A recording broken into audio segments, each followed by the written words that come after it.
Welcome to the Defense and Aerospace Report. I'm Vago Muradian here at the Gaylord Convention Center outside Washington, D.C. to cover this year's Air Force Association's Air, Space, and Cyber Conference and Trade Show, the #1 gathering of U.S. Air Force leaders from around the world. Our coverage here is sponsored by L3 Harris and Leonardo DRS, and we're honored to be starting off our coverage with Dan Hart, who's the president and CEO of Virgin Orbit.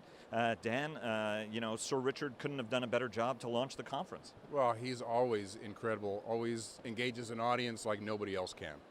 It was absolutely fascinating to listen to him, his inspirations, like so many people in this industry, at least people our age, being inspired by the moon landings. That he said he was 17 when he saw that. I want to ask you about what it's like to actually work for Sir Richard, but you and I had an opportunity to see each other about a year and a half, 2 years ago, year and a half ago in Long Beach, and you guys were stepping up the entire operation. Bring us up to speed on where you guys are, because I think the airplane has been certified. You guys are producing launch vehicles. You were booking orders. So bring us up to speed where the business is now. Well, when you came to see us last time, we were in mid-design and getting into checkout. And so we've now moved from an organization that does conceptual design and early design to final design, qualification, system demonstration. We just finished both our ground test programs, where we fired our stages, our flight stages, and we just finished our flight test program. And that culminated in a dropping of a rocket. So we are locked and loaded. We're now on single line flow. We have a rocket coming out of the factory over the next few days.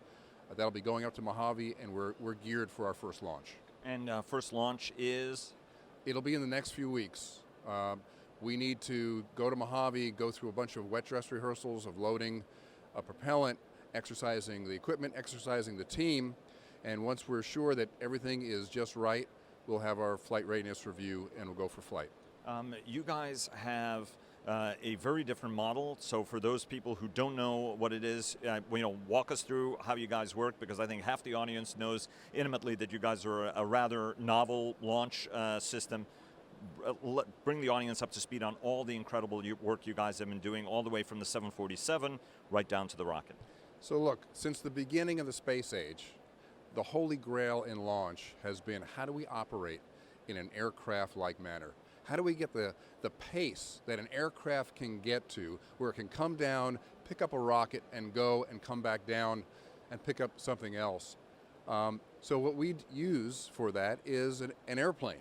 Instead of having a fixed launch pad, we put the rocket under the wing of a 747, an enormously capable, well-known, well-equipped airplane. We fly to 35,000 feet. We get 2/3 of the way through the atmosphere. We get close to Mach 1, and that's where we release our rocket. So it makes the rocket smaller, it makes it simpler, and it gives us enormous flexibility of the whole platform. And it is also a former Virgin 747-400 that's a Cosmic Girl. Yes, indeed it is, and Cosmic Girl happens to be the name that she bore when she was flying passengers across the Atlantic. Right. So we bought the airplane, we kept the name, and she's perfect. And I believe I may, not to date myself, but I actually may have flown on Cosmic Girl, because that's the kind of name that sticks in your mind. What are the advantages? We heard a little bit from Sir Richard about why your approach is actually particularly attractive for military customers as well. And he spoke about the U.S. interest by the U.S. Air Force and by the Royal Air Force as well, to innovative services. Walk us through how you see the advantages, not just for military customers, but for all customers over, because now there's more competition than ever in the launch field, whether it's from SpaceX, whether it's from ULA reinvigorated by Blue Origin, Antares is in the market from Wallops Island. Walk us through what your advantage is, what you're bringing to the equation that's unique. So, the key words are responsiveness, agility, the ability to get to any orbit from anywhere at any time. We're talking about a community, the small satellite community, who have grown up over the years as experiments. And as experiments, with no schedule particularly of criticality, getting a ride on a large rocket was an effective way to get to space, because all they needed to do was to get to space. Now they have missions, if they're in the U.S. government. They have business and plans and revenue streams if they're in the commercial side, and they have schedules, they have orbits that favor their customers and their missions, and so we're all about that flexibility. I mean, getting up on an airplane, coming off of a runway that can handle any 747 gives us enormous flexibility to handle a set of customers who are now demanding. They want to be treated as customers, they want the focus, and they need to make their marks. And one of the things that Sir Richard also said, right, is military flexibility, because you don't have any fixed launch sites. You have a kind of flexibility to be operationally responsive in space that can act as a deterrent. Do you think that's one of your key selling points? Yeah, absolutely. I mean, we can get to space from anywhere in the world, almost. Any place that can handle a 747 aircraft. And so that gives us the ability, it prevents adversaries from being able to deny us launch. And it allows us the ability to quickly get assets into space. So if there's an asset that's been disabled because of somebody taking aggressive action, we can help the Air Force, the U.S. government, and our allies get to space immediately. And so the hope is that people will figure that out, that the reach into space is easy, is not a big deal, and people won't spend their hard-earned money in coming up with approaches to monkey with satellites. How is the order book doing? Talk to us on the government side of business. Have you guys managed to land any of those big government sales that you're looking for, as well as on the commercial side? Because while you've been developing the technology, you guys have been out there doing some marketing and also bringing on some new talent in order to help unlock some new doors for you. Sure. So, I mean, there's really three areas I'd touch on. Number one is we have contracts with the DoD and we have contracts with NASA. And so we have in the legs to become and prove ourselves as a effective supplier of launch for the U.S. government and responsive launch. We're working on a whole host of concepts to further that. We're planning on launching out of Guam in 2020 as a means of demonstrating the ability to deploy and quickly get up and operate and go to space. On the commercial side, we have a number of contracts, and our order books are full through about the end of 2020, early 2021, as we will be ramping up our launches. And so we have communication satellites, imaging satellites, Internet of Things satellites, through a number of companies working with both satellite manufacturers, operators, and also the aggregators. Right. And then the third part I'll mention is we're working with the RAF and the UKSA, UK Space Agency, on launching out of the UK. Some of these alliances are really helping to form and support the coalition between the US and the UK. We're also announced a partnership in Japan with ANA Airlines and looking at launching potentially out of Japan.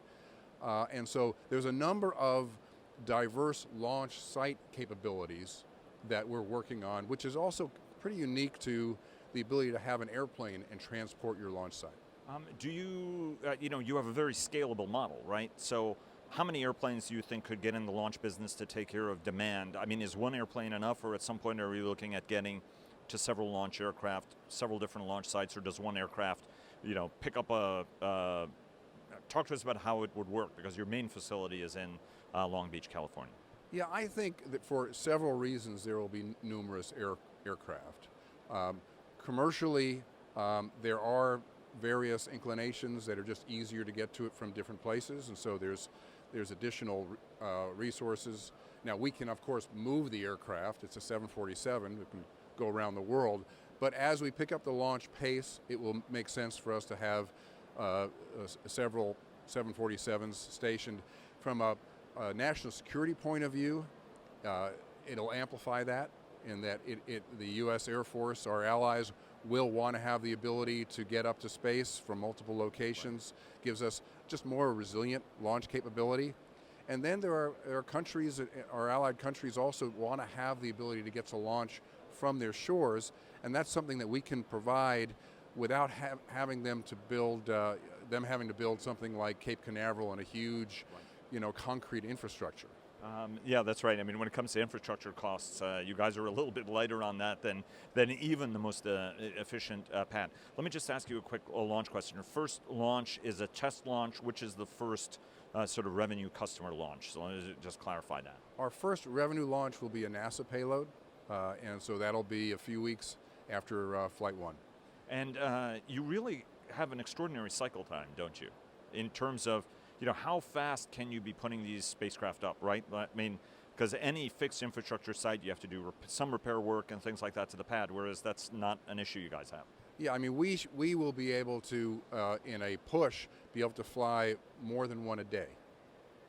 So there's no cleanup, there's no recertification of the launch pad. There's none of that. It's put the rocket on, fuel it up for a small number of hours, and verify we're good to go, fly, drop, come back, pick up the next one. Yeah, that's pretty good. Space Force. I'm not going to ask you to comment on Space Force because I can't imagine anybody in the space industry wants to do that. But what I do want to know is, what, from the standpoint of an executive who's trying to bring an innovative product to market, or just a supplier, what does the Air Force and the new Space Force and DoD have to bear in mind as they create this new organization at the end of the day, if they want it to be as effective as they want it to be? I think it's the same in this case as for any large business structure.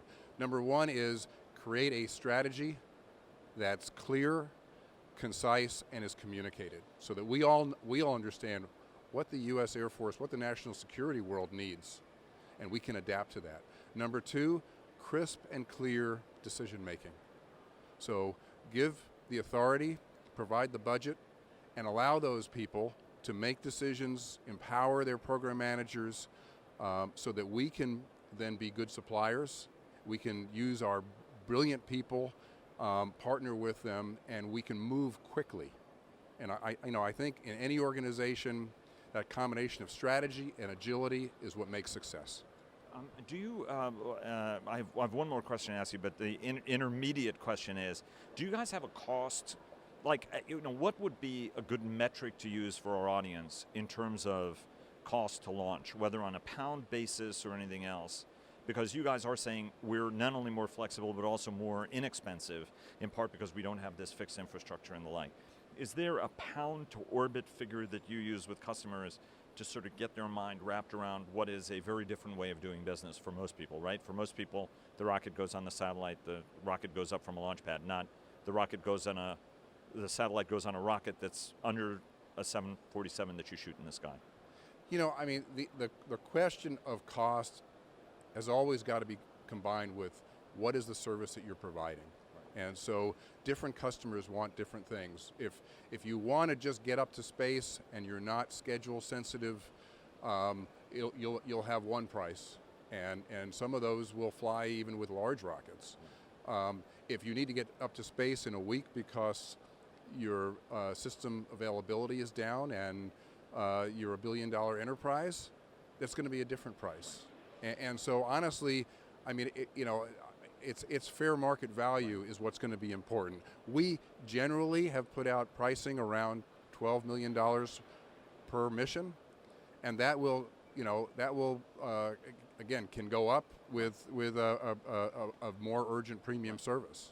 And what's the size of the spacecraft into, say, LEO or something like that? I mean, how large of a packed payload can you put up there? It's about 300 kilograms to a polar orbit, or close to about 500 kilograms to a low inclination. Wow, that's pretty decent, especially at a time when most spacecraft are shrinking in size, right? So you guys also can put multiple CubeSats and smaller payloads up there. We can put multiple CubeSats. We're also seeing, as the industry sort of balances to these small satellites, the physics of small apertures, still has some limitations. So, we are seeing 100 kilograms, 200 kilograms as being a fairly standard mass, and so our flexibility around 300 is a good number. Let me ask you one last question. It's about innovation. In the session, we heard a little bit about how Sir Richard thinks about innovation. You actually work for him. I think that the quote that's on your wall is really good. What is it? Screw it. Let's just do it, or something like that. One of them, yeah. That's one of them. So what's it like working for him? And talk to us about sort of the innovation that you guys are trying to harness, because we saw a lot of that on display when we visited you guys, from just across the board, right? How you guys are organized, how you guys work, the relationships people have with everybody. What's it like working for such a visionary boss, and how does that then affect how you run your organization? Because you had to wear a tie today because we were at AFA. Okay. Yeah, I still have the tie on. So, picture that you wake up in the morning and your boss calls, and the question he asks you is, Dan, I've been reading about this, or I've had a conversation with this person. Is this possible, and how could we do it? And I get that question probably 50 times a year. So I am always being pulled to break the box I'm in and think outside of it. And when we work for people, we try to model. We're influenced by them, and so that influences how I work with my team. And so that's number one. Number two, as far as just the personal relationship, Richard very clearly cares about the people who work for him, and he demonstrates it in numerous ways. I mean, when Richard calls me on the phone, very often the first things he says are, Dan, I'm sorry to bother you. Now, he doesn't have to say that. Right. But, there's a message in that of sort of respect, and you keep your dignity, and you want to engage. And so he creates an environment of where the human beings who work are valued. And when you value them and you value their ideas, that's how you get innovation. And they feel it and they provide it. Dan Hart, President and CEO of Virgin Orbit. Always a pleasure, Dan. Thanks very much. Best of luck, and look forward to be covering the launch that's coming up. Look forward to seeing you there. Thanks. And hopefully we can visit you guys in California when we're out there again, because I know that there have been so many changes, so it would be terrific to see you guys. Yeah, a year and a half is an eternity in our business. Absolutely is. Thanks very much. Best of luck. Thanks. Have a good one.